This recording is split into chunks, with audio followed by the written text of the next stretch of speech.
Well, we are very honored to have had so many voices from so many farms across the five boroughs join us today and share about these research findings, the themes that we have found in our work. We are continuing to reflect on, to write about, and to share. And all of you here today are the first people to hear a public presentation about these themes of what New York City land-based healing is and can be. And so we're really excited to continue this conversation, in particular with a beautiful opportunity that we've had. We've talked about the research, we're writing, we're sharing, we're creating flyers, but we also have had the incredible opportunity to explore some of these themes through film because of the incredible work of the next person that I am honored to introduce. Andrea Ortega-Williams is an award-winning producer and filmmaker who draws connections between communities and tells stories that affirm people's humanity and catalyze change. In addition to her work creating films here in New York City, she has credits with Disney Plus, Harlem on Ice, Netflix, Showtime, HBO Max, History, PBS, and BET. And she is currently working on a documentary that you will get to see the first public screening of a short piece of today on La Finca del Sur in the South Bronx. So, in addition to her documentary work, she is an instructor. She has taught documentary film production at Rutgers, and she's worked with many New York City organizations such as CASES, Downtown Community Television. She's a graduate of Yale University and NYU, and it is my great honor to introduce you to Andrea Ortega-Williams. Welcome, Andrea. What an honor to be here. I'm so grateful to be a part of this space and all the magic that has happened here, to witness firsthand, to see Anna seed this and all that have come to water and nurture and grow it.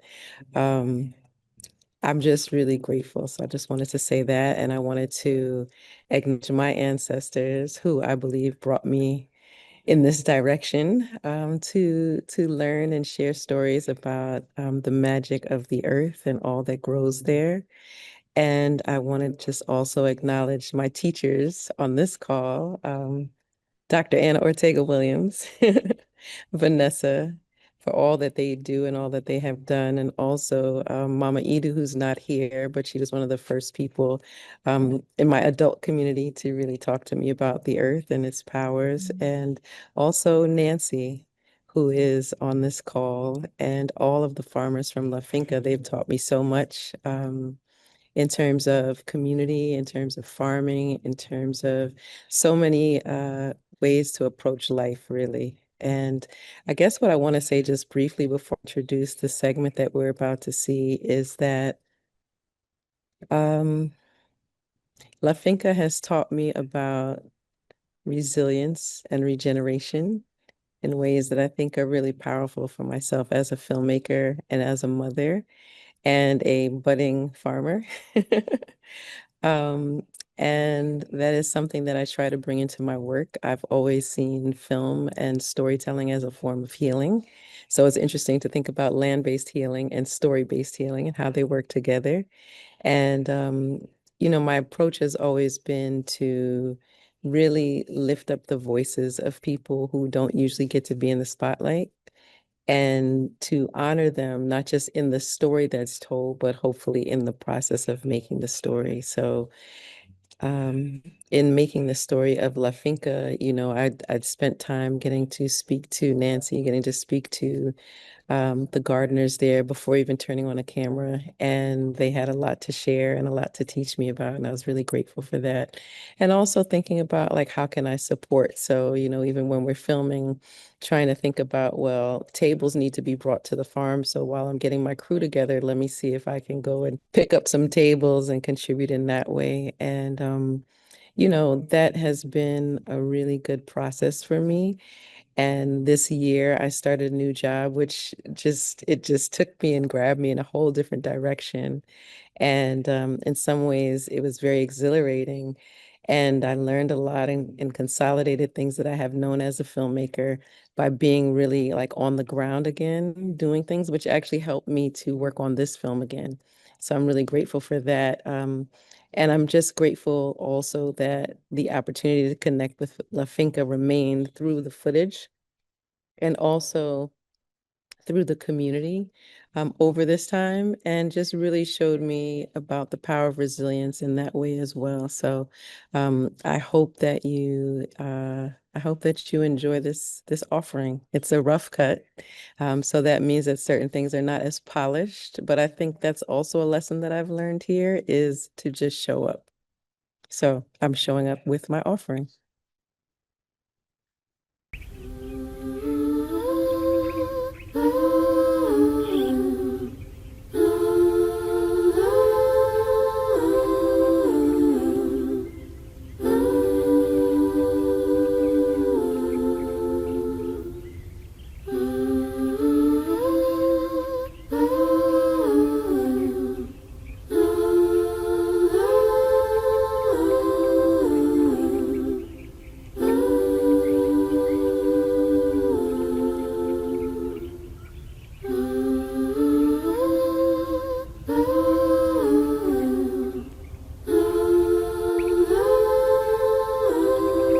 La Finca is a green sanctuary, a healing space,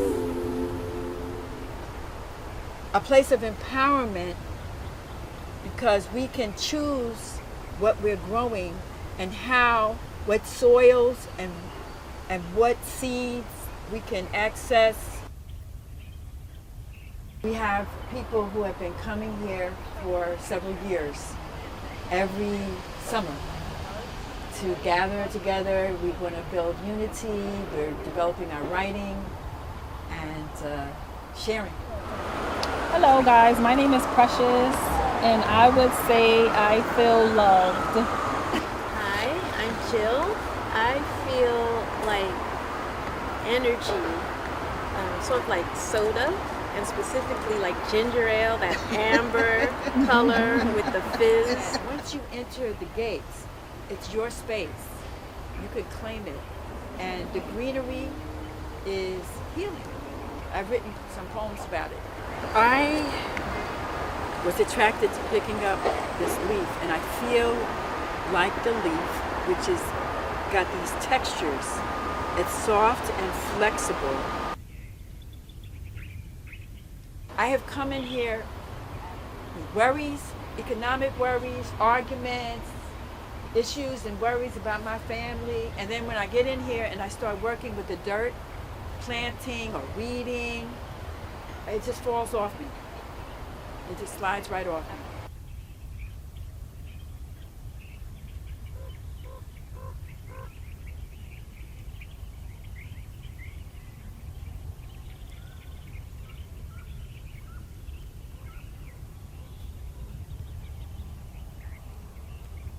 You know, art and nature are very closely related. I mean, I think about indigenous cultures, especially here in North America, where there is no word for art, right? Because art is not separate from your world, you know? When you look around here, why do so many people paint plants and trees and whatever? Because, you know, that force, you know, I think it exists in music also, in cooking. And I think we have a lot of people here who have some sort of artistic practice. And again, that doesn't need to be anything specialized.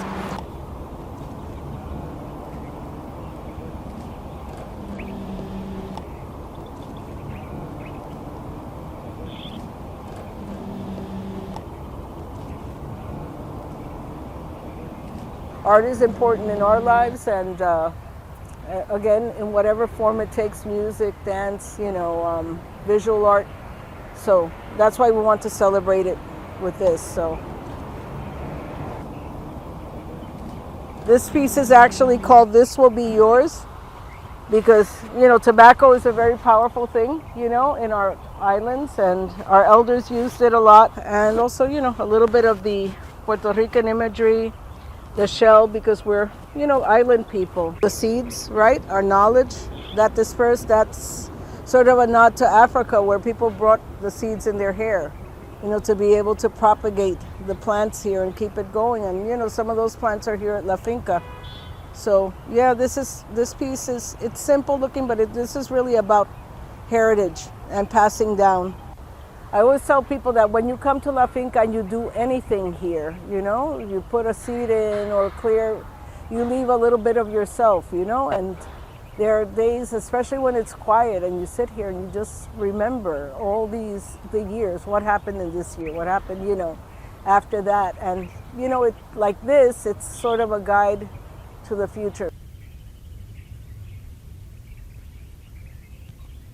La Finca del Sur means everything to me. I mean, from the people that run it to what they provide for the community and their impact in the community. I mean, they don't just focus on the farm or the garden, they focus on the impact of like how the arts, flow through the community. So for me, that's great. That's special. A lot of people don't think like that, So they're definitely about community. My turn. Oh, your turn? Okay. And we need to shine more light on places like this so that people know they have access to it. Okay, start the pencil here.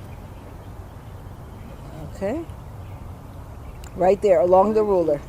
Wow.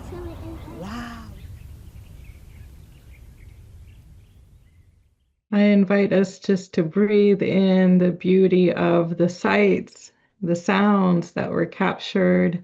I invite Andrea and Nancy to just receive those silent claps and accolades, that the hearts that are fluttering across the screen, that there's a beautiful message that people will feel a resonance in their heart for this work. And we know this is only the beginning. This is a snippet of much footage. I've heard hours and hours of footage that you have, but it's the beginning of a story that we all can see ourselves reflected in. So thank you for your work. Thank you for the beauty of this work.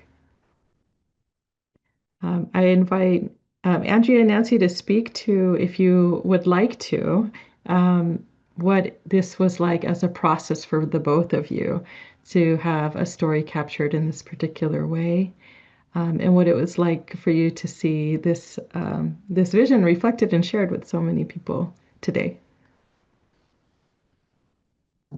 Yeah, Andrea, I would like to say something, but I will totally acquiesce to you if you want to speak first.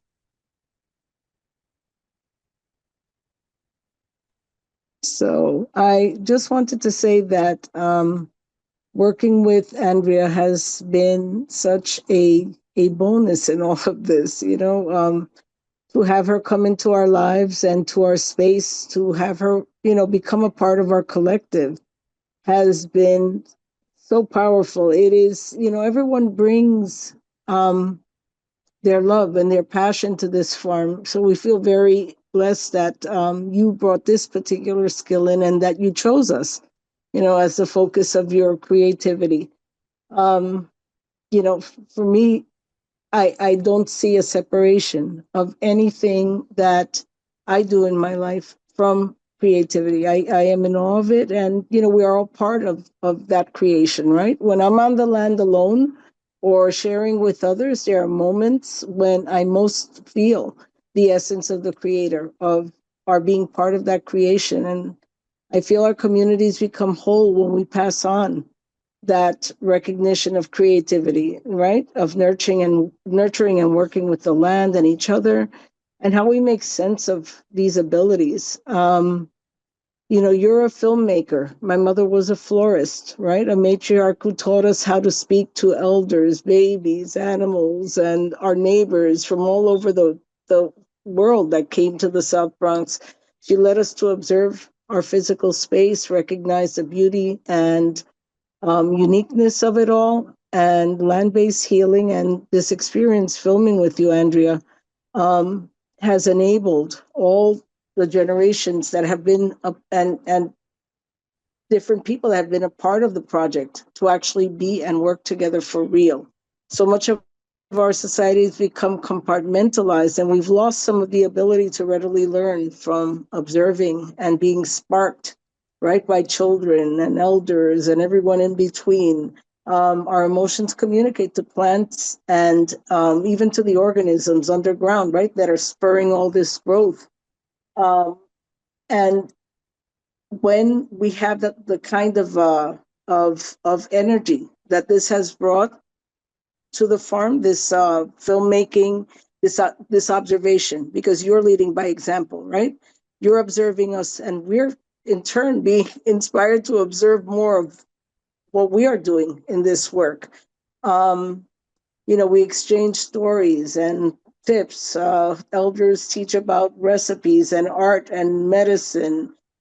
Children, lead our focus to something we've missed. And in all of this, right, we're taking up needed pause to connect with each other. This is how we were meant to live and take care of each other. And, I just want to say thank you for bringing a heightened consciousness of that to us.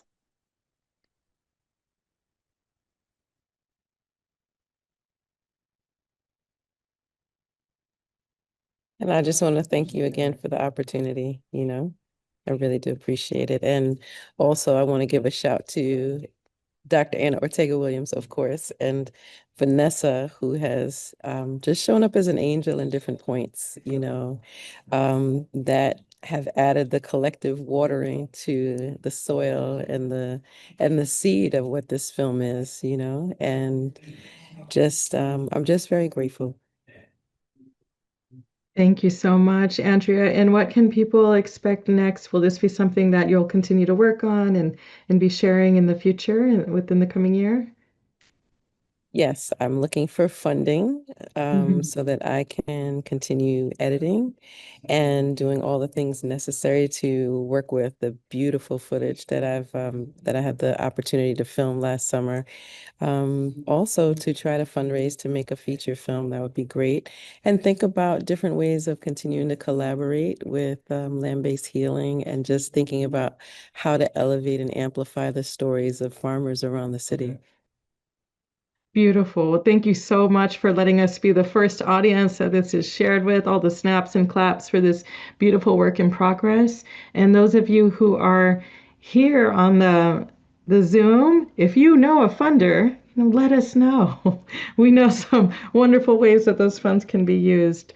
We are moving to our next few segments of our agenda. And we know that this work is not happening in a vacuum. We know that there are many things that, although we've spoken to the beautiful strengths of this work and the power of the work that is being led on farms and gardens throughout New York City, we know that New York City is not an easy city to live in. We've just gone through an election that hopefully will bring some change, and we know that there are ways that we will need to be advocating. And so I'm going to pass it to Anna to speak to some of the threats, maybe even the challenges that we heard about in the process of gathering this research and telling these stories. And then when we close out, I invite our farm stewards to also share what it means for them, what they would like to leave you with as part of this vision. As our audience here, you are now part of this vision. You're a carrier of this tiny seed of land-based healing. So after we hear from Anna and get some of your questions, we'll close with the stewards sharing what they would like to leave you with, including ways that you might be able to get involved at their farms and gardens throughout the 5 boroughs. So I'll pass it to you, Anna. Thank you. So, I just want to say something transformative is happening in our city. Something imaginative, creative, unstoppable is happening in our city. And you've met today some of the people who are driving that, who are preserving knowledge, who are not only preserving it, they're augmenting it, they're remixing it, and they're passing it forward so that the next generation can have access to it. They are using their bodies, using money from their pockets. They're using time to become bridges. I just want to center that. When we go into these gardens, when Nando spoke about Miss Sherbin, who's in her late 90s, When I sat and talked with her and she was a part of the focus group, she said, "That's my garden." She said, "I helped build that."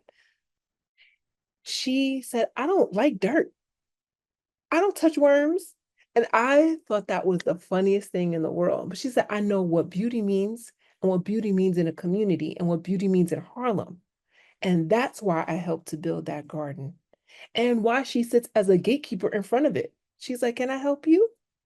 She wants to make sure you have good intentions when you're going into that land. And so, again, that's born on the shoulders of people whose labor is invisibilized. And so, when we talked about the care that happens, the existential learning, the intergenerational learning, the STEM work that's happening in communities, this is deep training work that people are often doing out of pocket without sufficient resources. And so each of these gardens are scrappy. They are making ends meet. They face challenges like gentrification, like construction that may obstruct their sites. Um, they might not have, well, depending on the lease agreement that they have extreme restrictions on what they're able to do, the types of community building that they're able to do. So they are under various threats, even also their own health and well-being. It's labor, it's physical labor that they're doing. If they don't have a water source in their garden, then they have to go and carry water to the garden. And Andrea Ortega-Williams, who's also my wife, who I'm so proud of, who shared here today, she forced me to start growing some things. And I say forced because I was like, I'm not ready. It has to be perfect. We have to know more. And she was like, I'm gonna buy some plants from La Finca that came from Karen Washington's farm, and we're gonna grow some tomatoes. And we were growing this, when people have to work several different roles and jobs, like when are you going to water?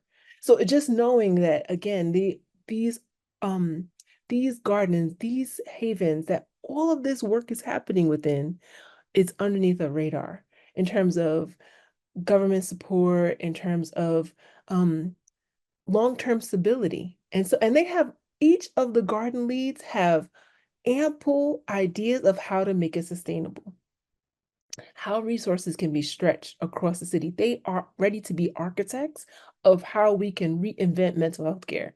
And as a social worker who now works at the Silberman School of Social Work, training the next generation of social workers, I've seen that there's a difference with how they are approaching care and how they're approaching healing.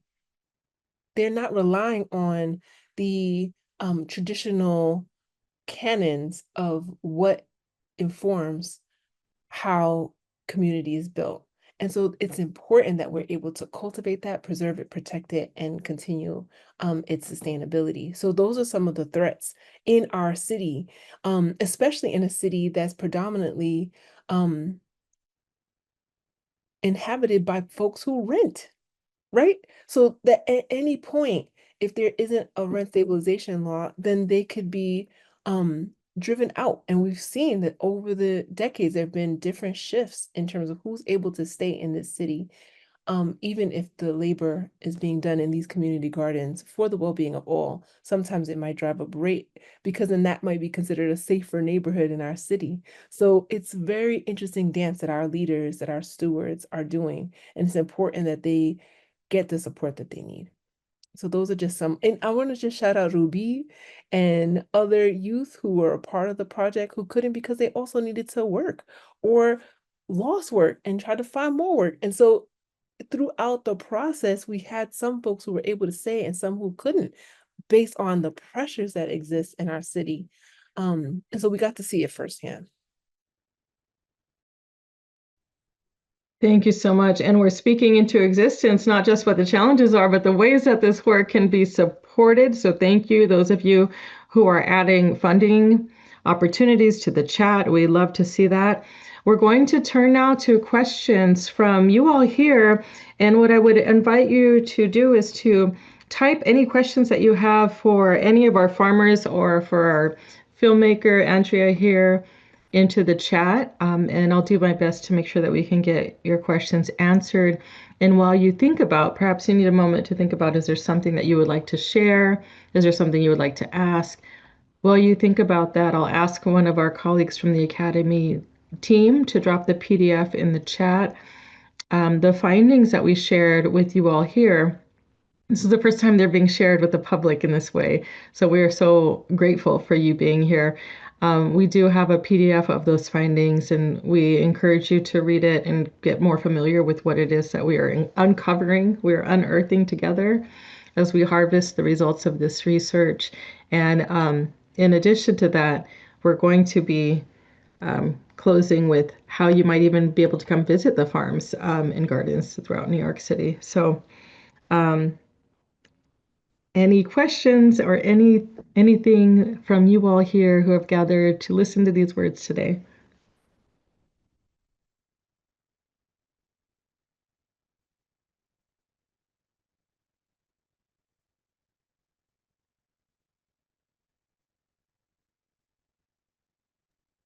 Thank you, Lena, for adding that into the chat, like a curriculum in particular for project-based learning in this way. One thing that we are currently writing grants for funding for is to develop a curriculum with some of the best practices and learning that we've developed so that people can be facilitating with youth and groups in land-based spaces across New York City, whether it's a community farm or garden, whether it's one of the wonderful parks we have. We have so much green space available within walking distance most of the time, that we would love to be able to be sharing by next year, this time, some things that people can be practicing in their spaces.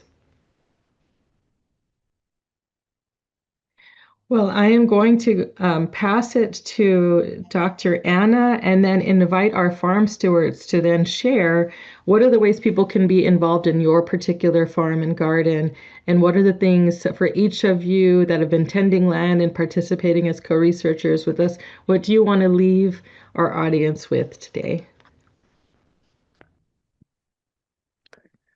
Well, I'll just share.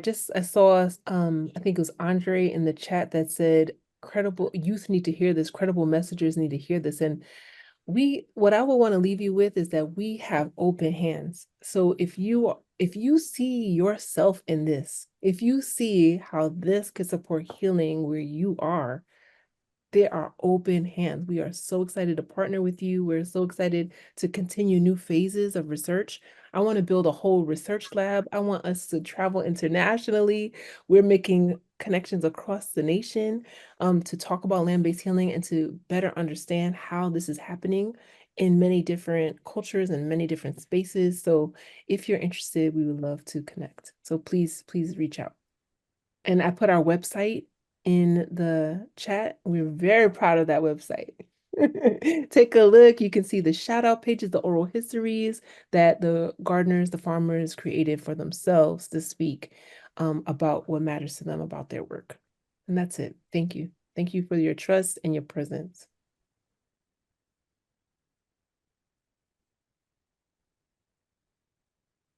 And so we can hear from all of our farmers. I'll go ahead and call on folks so that you can share how people can get involved in your farm.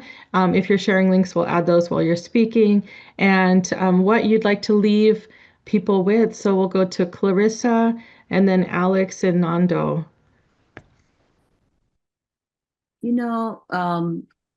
First and foremost, I just want to echo how grateful I am to be part of this wonderful project with these other farms. I think what I would like to leave, with the group is this idea of, and it's something that I've been exploring as someone who does community work for a couple of years now, the idea of being asset-based in our work, not just focusing in and honing in on the deficits of our community, but really creating space and highlighting the joys in our community. And I would leave it at that, while we do need to shine a light on the challenges that we face, we also have a responsibility to shine a light on everything that is beautiful about the communities that we serve, that deserves to be expanded on. And I really feel like being able to be part of the NYC Land-Based Healing Project is letting me, as a steward of a land, do that in real time. So thank you. Thank you, Clarissa. We'll hear from Alex, Nando, and then Jason. Everybody. I want to leave everyone with hope. Um, Hopeful, even though in these rough times in our political climate right now, I have hope that things will like get better, and they're already getting better. We have oxygen, we have food, we have land. So as long as we have that, we have hope. I'm also grateful to be a part of this group and also just like connecting with everybody on this call. I see a lot of people are like very excited. I would say just go to your gardens. There's so many gardens in the city. Specifically also here in East New York, there's like 50 plus gardens. A lot of these gardens are being stewarded by elders in the community. And they need a lot of help, you know. So if you know any young people or anyone, any age who's interested, just try to go to your local garden, find out what resources, what programming they're having. The gardens and the farms, they're like eco hubs of learning and like skill sharing, and it's all mostly free. Like people can like get knowledge for free. If like paying is a barrier, like we here at East New York Farms, we offer a lot of skill shares. For next year, if you're interested in being involved in the project, we have volunteer time on Wednesdays and Saturdays during the day. You can email me directly. I'm gonna put it in the chat right now. Um, yeah, if you are social media savvy, you can follow us at East New York Farms, ENY Farms on Instagram. And we have a link tree there that takes you to like our website and like our programming and stuff like that. Right now we're about to enter our resting phase and our planning. So hopefully we'll cook some good programming for you guys to attend. Yeah. Thank you so much, Alex. We're going to hear from Nando, Jason, and then Sonia. Hello, everyone. Again, thank you for being here. I'm always so happy to be a part of all of these people on this group, all of the different agencies, all of the different spirits and different powers. Um, it's always, one of the beautiful things that we can see with this project is that we're interborough. Like we're people from Brooklyn is working with people from Harlem and the Bronx and Staten Island. And on any given type of scenario, you don't always see that. And this project has helped us come together. Though we've known each other for so long and respected each other for so long, sometimes the trip is too long itself. But this project has helped us come together, have made that trip a little shorter because the relationship that we've grown to develop and bond with each other has made it now the trip worthwhile. So that would be my quick message. But the only thing that I would say in connecting with what Clarissa, Alex already said, is be a part of your community, be a part of your garden, and make it intergenerational. Bring the young people. If you know a school, if you know your kid's class, if you know, elders love to tell their stories. Young people may not want to hear it at first, but they'll listen to it after a while. They've learned something, they've built with it. I am pushing a campaign that hopes to always have young people a part of community gardens and having this intergenerational movement in New York City. So if you want to hear more about that, you can talk to Anna, Dr. Anna, and Vanessa, so that you reach out to me. But just wanted to say intergenerational spaces can create intergenerational job opportunity, can create future engagement and future power. That'll be Beautiful. Thank you, Nando, for extending that invitation. I see people connecting and sharing contact information and planning visits to each other's farms in the chat. We are going to hear from Jason, Zonia, and then Mo and Nancy to close us out. Okay. Hi, Jason again. So looking in the chat and just understanding some of the questioning that's in the chat. So you could visit the farms. There's one farm per borough that's essentially part of this group. So you could always visit that farm for your respective borough. There's tons of farms, small spaces, community gardens that are across Queens, Brooklyn, etc. We reach out to everybody. We touch them in some way, shape, or form. So there's lineage. There's an ability to link up in the same type of platform. We visit each other. So everything's not done in overnight, but over time, everybody could link up. We could find a farm for you, etc. And also, I seen a question about or a comment about the SYEP kids. In the past, I've used SYEP to help with the garden, so I was able to pay the kids, which is really important. Most of the kids right now at this time they're in school, so that they can't really even be on this Zoom. But you know, hopefully Anna will have something similar to this for the kids and a time that the kids would all be able to chime in. And also, I don't know if day one, there was a question in the chat about day one. I don't know, Anna, if you want to speak about that. Day one, in the beginning of this, what did it look like as far as this project is concerned? And for people that want to start their own community garden, et cetera, et cetera. So those are some of the, I just tried to answer some of the questions that were in the chat that maybe not, that maybe were Thank you overlooked. so much, Jason. There was another person asking, like, how can they start? They have a large backyard. So if there's maybe even, so people don't know this, but Jason is like the chili whisperer. Like you name a chili and Jason has grown it with perfection. So if you have questions on what to grow, maybe you could share your information in the chat too, Jason. And there was a question about sharing all of the farms information by email, so we can do that. Well, we will compile at the Academy the information on all the farms to for you all that provided your emails to register today. You can receive that to know when their season starts again. As Alex shared earlier, right now the beds are going to rest. People are going to be doing the work that they do in the off season. But if you also are joining us, not as one of the farmers that research with us, but from another farm, and you would like us to share your farm's information as well, please drop that in the chat before you leave, and we'll be sure to share that. So thank you, Jason. We'll hear from Zonia and then Mo and Nancy. Hi, everyone. It's Zonia again.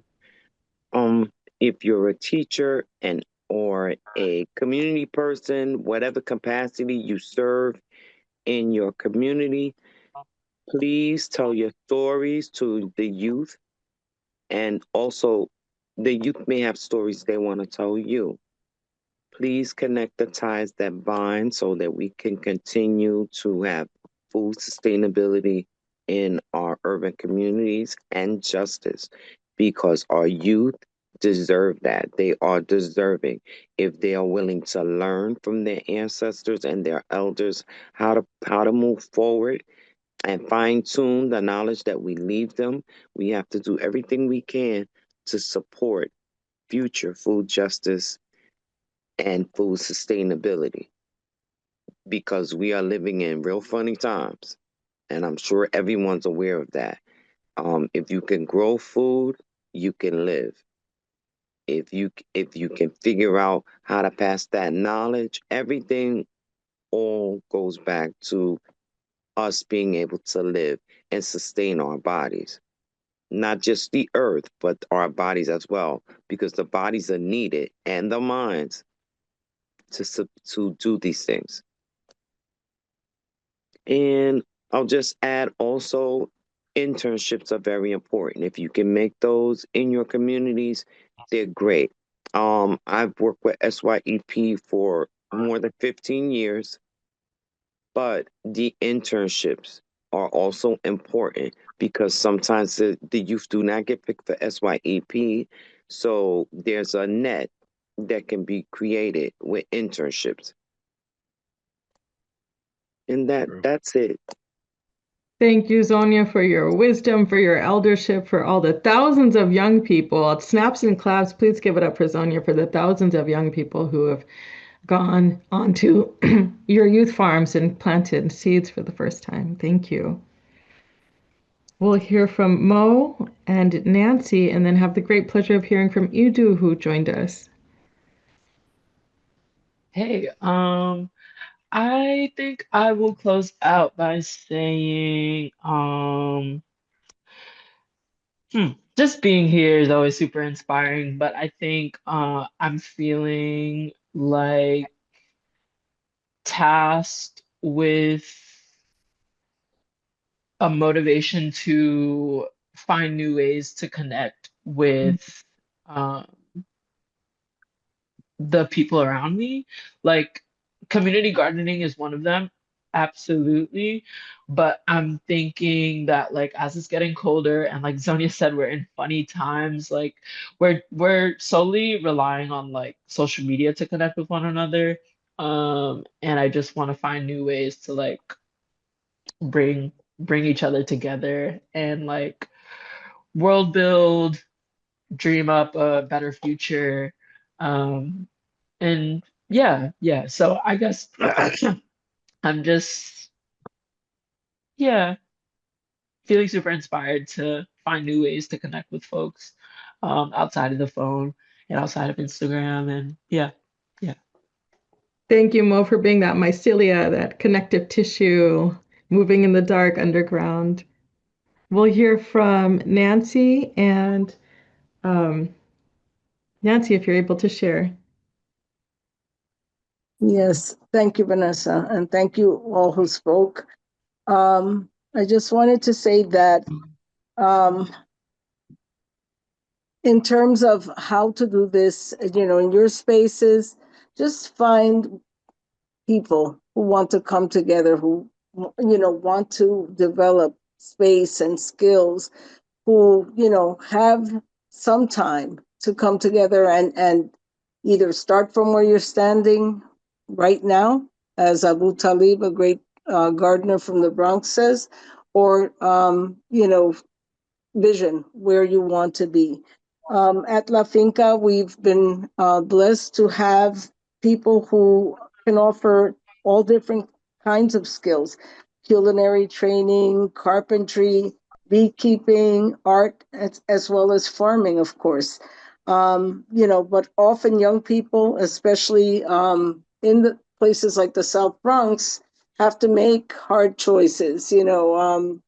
Readily available salaries at the corner convenience restaurant, or learning some of these skills at the farm, are really not a choice that they can make. We have experienced that, losing one of our land-based healing youth to the need to support her family's business. So I hope that it doesn't sound selfish, but we're also looking for groups and organizations who can sponsor Bronx youth to participate at La Finca. There are all sorts of opportunities in the world. We are an all-volunteer farm, and we are seeking ideas and help to sponsor also a steward that can at least a part-time steward, which, we have the capacity to do, intermittently. But it's important to have that stability there. Even something like SYEP, which is free to the organization, needs a minimum time at the farm, people who can be at the farm. So we are, also looking for ideas in terms of that. I've posted our Instagram page. that's probably one of the best ways to get in touch. I will also post an email, and yeah, we are open from early spring, like beginning of March, to just winding down now for people who are interested in visiting the site. And we hope that this has inspired listeners and help to expand that community, that weaving that I spoke about earlier. Thank you so much for being here. Thank you, Nancy. And I know some folks may have to jump off right now, but if you have another moment to stay, if you have another few minutes, I would like to pass it to Ido Mohammed, who is joining us, and for you to share just your name, farm, and what you would hope people are leaving with, who got to hear this conversation today. And then we'll hear from Anna to close. Hi everyone. I'm part of Hope Garden as well as Convent Community Garden that's in Harlem, located, you know, Upper West Side. But what I would like to leave you with is that we have to start where we are. And so, whatever that is that, you find that, you have and you want to and you want to harness that current that's inside of you, then you go ahead and you do it. And the thing here is that you can roll up your sleeves or not, but it's up to you. You know yourself better than any of us.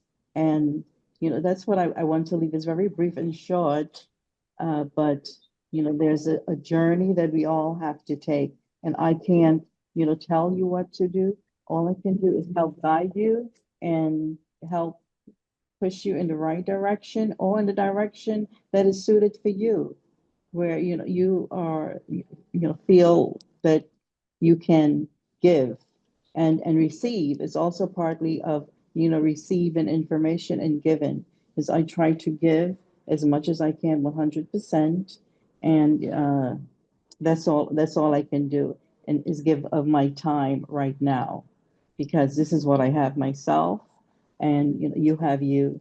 And so the younger you are, I think that the more that you can offer.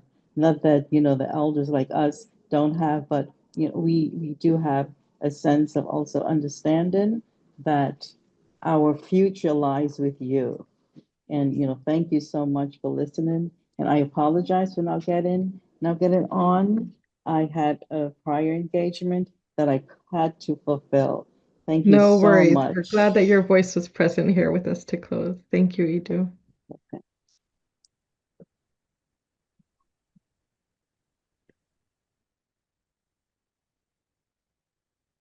And to close this out and to express our thanks to you all, I pass it to you, Anna, as the person who invited us to the seed and blew the seed to the wind that we all get to now watch grow.